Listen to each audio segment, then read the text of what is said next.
আসসালামু আলাইকুম। আমাদের যাত্রা শুরু হচ্ছে মিরপুর 12 নম্বর বাংলাদেশ মেরিটাইম ইউনিভার্সিটির সামনে থেকে ভোর 5টার সময়।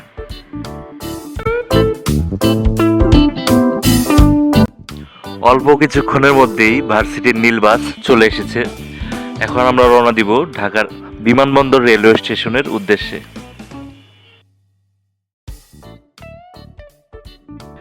ট্রেনটি যাত্রা শুরু করেছে সকাল 6টা 45 মিনিটে এবং আমরা আনুমানিক বিকাল 4:30টার দিকে কক্সবাজার রেলওয়ে স্টেশনে পৌঁছাব।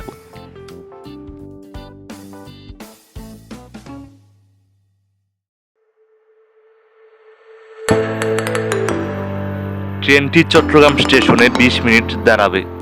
এই সময়ের মধ্যেই আমরা দুপুরের লাঞ্চটি সেরে নিলাম।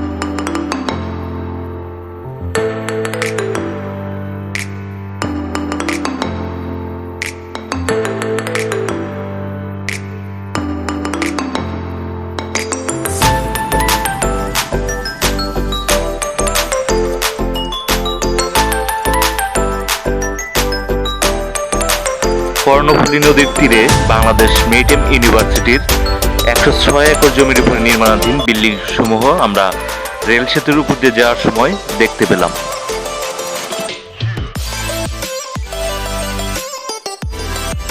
এটি হচ্ছে এলিফ্যান্ট পাস, যার উপর দিয়ে এক পাশ থেকে অন্য পাশে হাতি পারাপার হয়।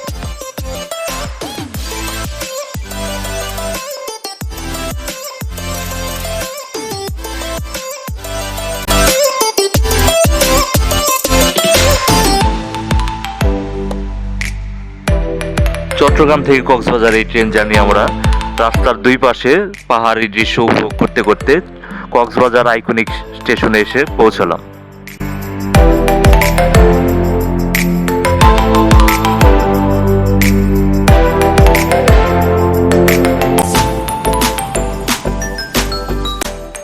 কক্সবাজার আইকনিক রেলওয়ে স্টেশনের সামনে একটি বিশালাকার ঝিনুক আকৃতির ভাস্কর্য তৈরি করা আছে।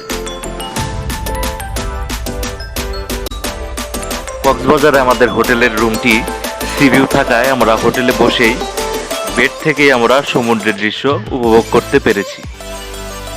বিকেলের শেষ ভাগে আমরা সানসেট দেখার উদ্দেশ্যে হোটেল থেকে বিচের দিকে বের হলাম। বিচে মানুষের পাশাপাশি অনেকগুলো গরুও দাঁড়িয়ে থাকতে দেখলাম। বিচ থেকে আমরা দূরের হিমছড়ি পাহাড় দেখতে পাচ্ছি। গোধূলি বেলায় সারা আকাশ লাল বর্ণ ধারণ করেছে।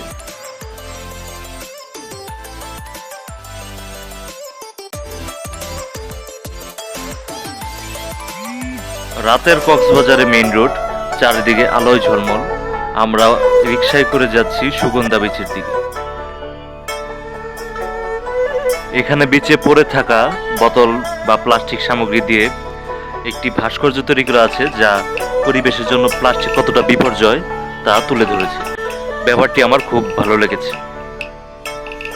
সুগন্ধা বীচ ঘুরে তারপর পাশেই আমরা চলে গেলাম ফিশ মার্কেটে, যেখানে আমরা কিছু সামুদ্রিক মাছ খাওয়া দাওয়া করলাম, যেখানে তার মধ্যে ছিল লবস্টার, কোরাল ফিশ, স্কুইড এবং কাঁকড়া। পরের দিন খুব সকালবেলা আমরা হোটেল চেক আউট করেই কক্সবাজারের কাছেই নুনিয়াছড়া ঘাটে এসে পৌঁছালাম। আমাদের শিপের নাম 12 আউলিয়া। এই 12 আউলিয়া শিপে করেই আমরা কক্সবাজার থেকে সেন্ট মার্টিন উদ্দেশ্যে পৌঁছাবো এবং আমাদের যেতে সময় লাগবে প্রায় 6-7 ঘন্টা।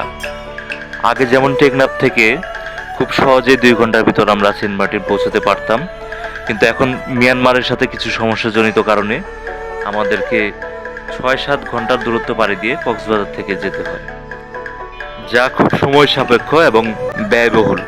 তো আমি বাংলাদেশ সরকারের কাছে আশা রাখবো খুব দ্রুতই যেন আমরা বাংলাদেশের নিজেদের ভূখণ্ড টেকনাফ থেকে আবার সেন্ট মার্টিনের উদ্দেশ্যে যাত্রা শুরু করতে পারি। চলুন এখন আমরা সমুদ্রের নীল জলের প্রকৃতির সৌন্দর্য উপভোগ করতে থাকি।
সেন্ট মার্টিনের কাছাকাছি আমরা যত পৌঁছচ্ছি সমুদ্রের পানি নীল থেকে আরো বেশি নীল হয়ে যাচ্ছে।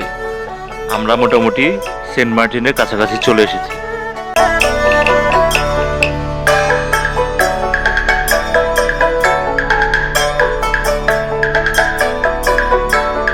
দূরে টেকনাফের যে পাহাড়টি দেখা যাচ্ছে তার নাম হলিউড পাহাড়।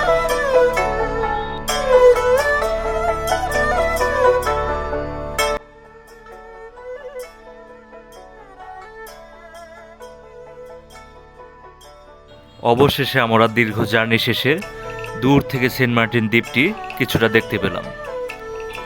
এখানকার পানি যেন আরো নীল, আরো বেশি ক্লিন, যা উপর থেকেই বোঝা যাচ্ছিল।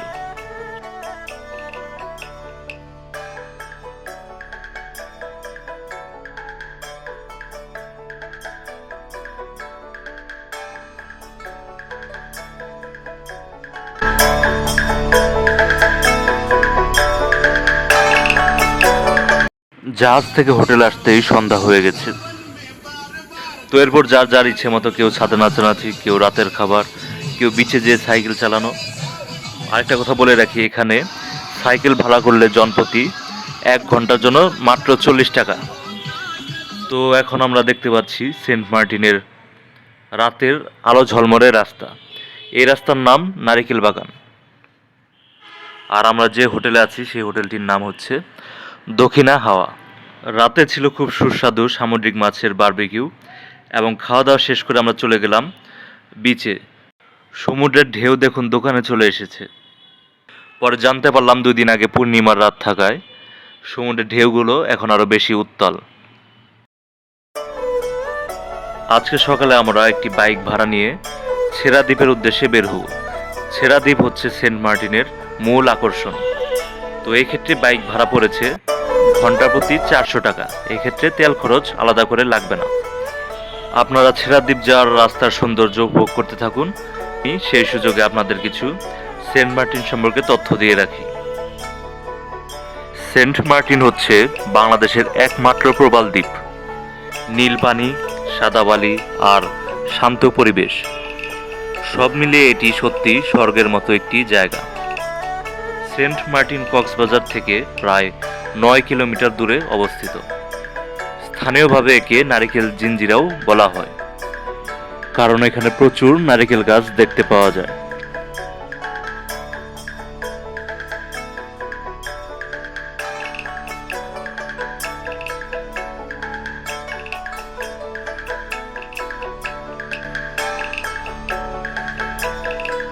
বাইকে খুব অল্প সময়ের মধ্যেই আমরা ছেড়া দ্বীপ চলে এসেছি।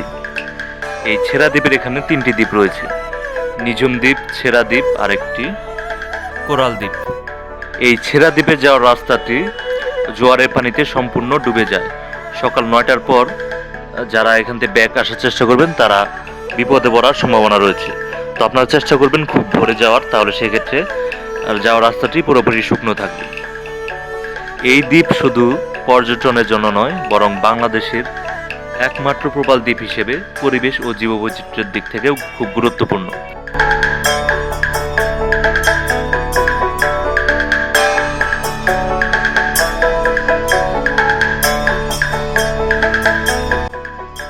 এগুলো হচ্ছে কেয়া ফল। এই ফলগুলো দক্ষিণ এশিয়ার বাংলাদেশ সহ মালয়েশিয়া, থাইল্যান্ড, ফিলিপাইন, শ্রীলঙ্কা বিভিন্ন সমুদ্র উপকূল কেন্দ্রিক দেশগুলোতে দেখতে পাওয়া যায়। ছেড়া দ্বীপ বাংলাদেশের একদম শেষ প্রান্ত।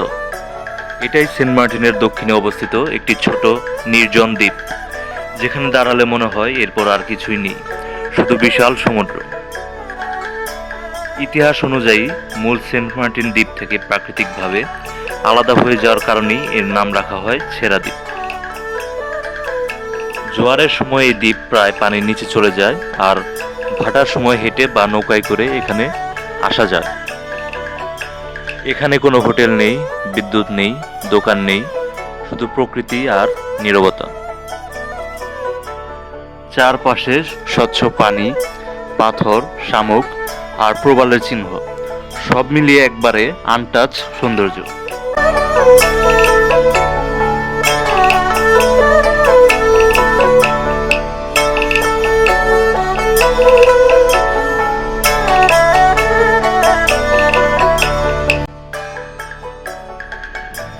এটি হচ্ছে সেন্ট মার্টিন ইউনিয়ন পরিষদ।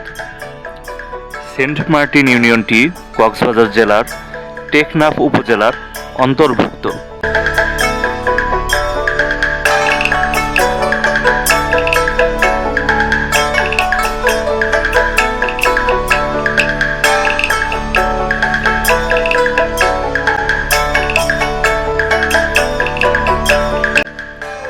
এই দ্বীপটি বেলার সময়ের উপর নির্ভর করে এক এক সময় এক এক রূপ, এক এক রং ধারণ করে, যার ফলে সেন্ট মার্টিনকে আরও বেশি মায়াবী করে তোলে।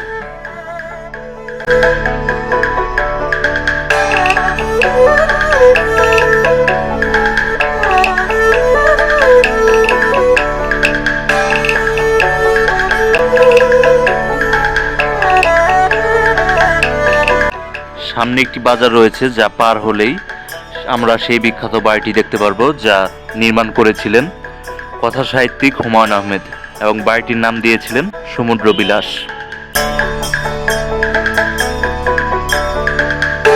পাখাযুক্ত কালো রঙের এই মাছটি হচ্ছে ফ্লাইং ফিশ, বা বাংলায় যাকে বলা হয় উড়ন্ত মাছ। এই মাছটি সমুদ্রের পানিতে লাফ দিয়ে দীর্ঘ সময় উড়ে বেড়াতে পারে।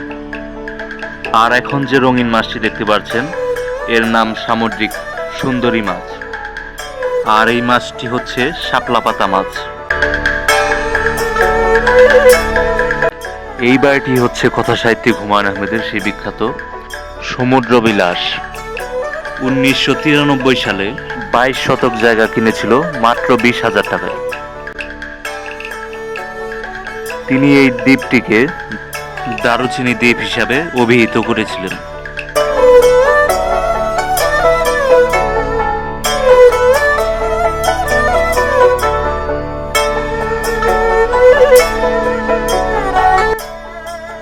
কক্সবাজারের মতো এখানেও প্রচুর পরিমাণে বার্মিজ আচার কিনতে পাওয়া যায়।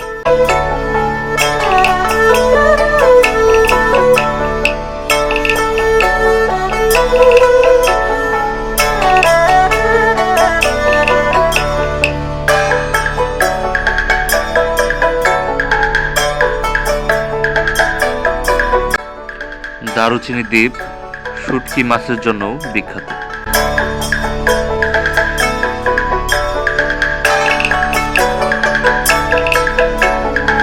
পরদিন খুব সকালে সূর্যোদয় দেখতে চলে গেলাম সেন্ট মার্টিনের উত্তর পূর্ব বিচে।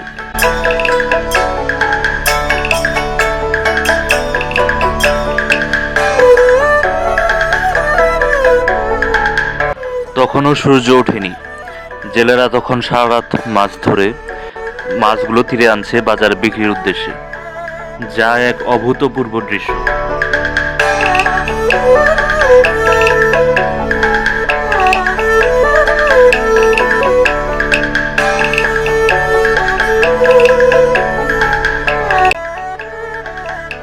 স্থানীয় একজন জানালো এটি সামুদ্রিক ঢেউ মাছ।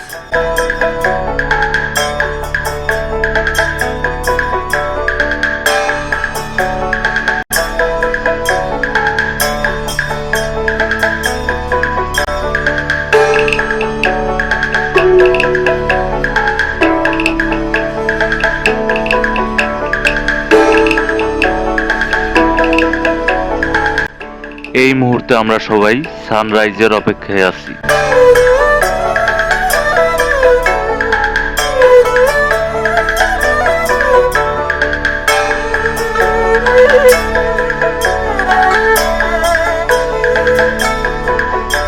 পূর্ব দিকের আকাশ লাল করে মিয়ানমারের পাহাড় ভেদ করে সূর্যোদয় হচ্ছে।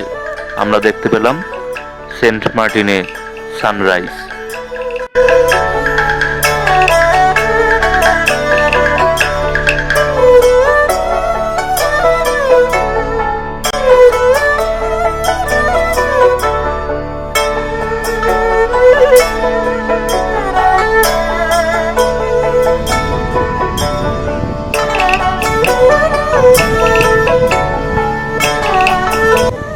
দূরে সীমান্ত পাহারায় কোস্টগার্ডের শিপও দেখা যাচ্ছে।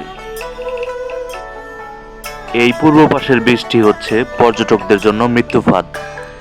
এটি চিনবেন আপনারা জেটি ঘাটের ডান পাশে যে বীজটি দেখা যায়, এটিই সেটি। এখানে রিপ কারেন্ট আপনাকে সমুদ্রের গভীরের দিকে টেনে নিয়ে যাবে।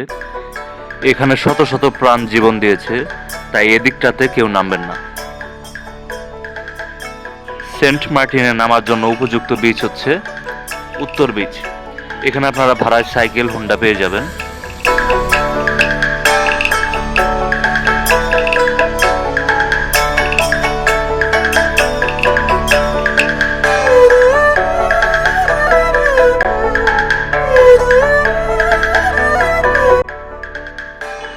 সেন্ট মার্টিনের নীল জলরাশি একদম স্বচ্ছ, যেখানে আপনি পানিতে নামলে পা থেকে মাথা পর্যন্ত একদম ক্লিয়ার দেখতে পারবেন। এই পানির রঙের বিষয়টাই সেন্ট মার্টিনকে কক্সবাজার থেকে আলাদা করে। এই দ্বীপের চারদিকেই আপনার প্রবাল চোখে পড়বে। সৌন্দর্যের পাশাপাশি সমুদ্রে নামার সময় প্রবাল থেকে সাবধান থাকবেন, কারণ এগুলো ছুরির মতো ধারালো হয় এবং যে কোনো সময় দুর্ঘটনা ঘটতে পারে। এটা ছিল আমাদের হোটেল দক্ষিণা হাওয়া, এবং আমি ছিলাম হোটেলের প্রথম রুমেই।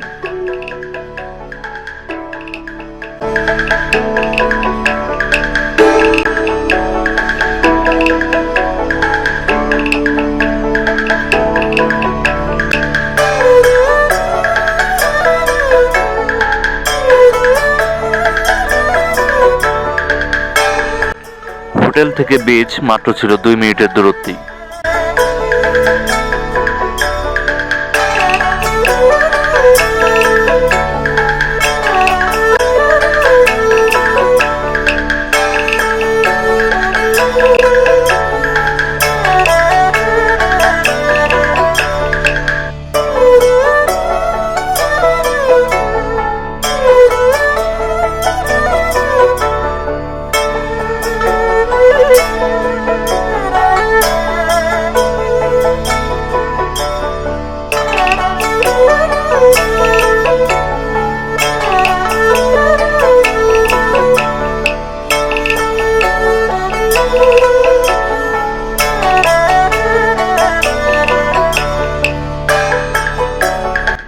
এই কেয়া ফলগুলো পাকার পর লাল রং ধারণ করে, তখন এগুলো খাওয়া যায়।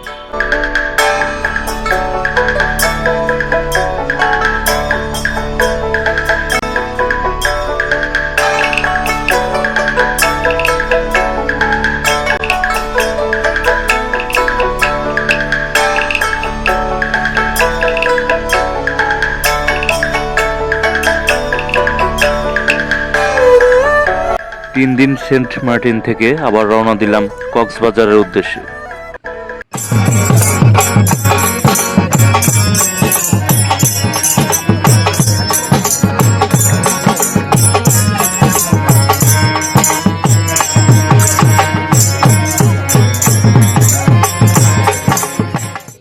কক্সবাজারে উঠেছি BIWT এর নৌ পরিদর্শন বাংলোতে। দীর্ঘ 6 দিনের ট্যুর শেষে এবার সময় ঢাকার উদ্দেশ্যে রওনা দেওয়ার।